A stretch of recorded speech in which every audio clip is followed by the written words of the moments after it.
ઈડર તાલુકાના બરવાવ ગામમાં એક ચોંકાવનારી ઘટના બની છે। 4 વર્ષના બાળકોને શ્વાનોએ બચકા ભર્યા। ઈડર તાલુકાના બરવાવ ગામમાં એક ચોંકાવનારી ઘટના બની છે। બુધવારે સવારે કૂવામાં રમી રહેલા 4 વર્ષના બાળક મનોજને 3 રખડતા શ્વાનોએ ગંભીર રીતે બચકા ભર્યા હતા।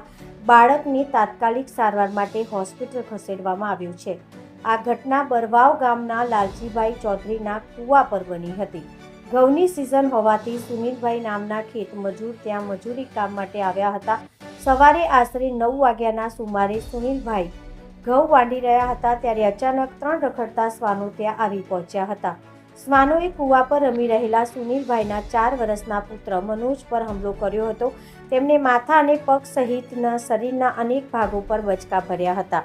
નજીકમાં કામ કરી રહેલા પિતા સુનિલભાઈ અને અન્ય લોકો દોડી આવ્યા હતા અને બાળકને શ્વાનોના હુમલામાંથી છોડાવ્યો હતો। શ્વાનો ત્યાંથી ભાગી છૂટ્યા હતા। ઇજાગ્રસ્ત બાળક મનોજને તાત્કાલિક ઈડર સિવિલ હોસ્પિટલ લઈ જવામાં આવ્યો હતો। ત્યાં તેને પ્રાથમિક સારવાર આપવામાં આવી હતી।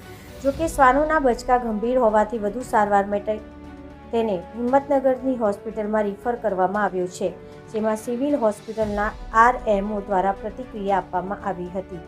Reporter Hamid Mansuri, BA news Gujarati, Sabarkantha. બાળકનું નામ છે મનોજ સુનિલભાઈ ડાભી, ઉંમર 4 વર્ષ, બળવાવ ઈડર પાસેથી આ લોકોએ પ્રાથમિક સારવાર ઈડર સબ ડિસ્ટ્રિક્ટ હોસ્પિટલમાં લીધી અને વધુ સારવાર માટે હિંમતનગર સિવિલમાં મોકલી આપેલા છે।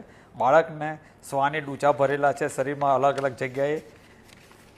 માથામાં આગળના ભાગે 2 છે, પાછળના ભાગે 2 છે, જમણા હાથે 3 જગ્યાએ કરડેલ છે, ડાબા હાથે 2 જગ્યાએ કરડેલ છે અને સાથળના અને પગના ભાગે 3-3, 4-4 જગ્યાએ કરડેલું છે શ્વાન। અત્યારે અમારા સર્જરીના ડૉક્ટરો એને જોઈ રહ્યા છે અને એને જરૂરી જે ટ્રીટમેન્ટ છે એ આપી રહ્યા છે। બાળકની સ્થિતિ અત્યારે હાલ તો સ્ટેબલ છે।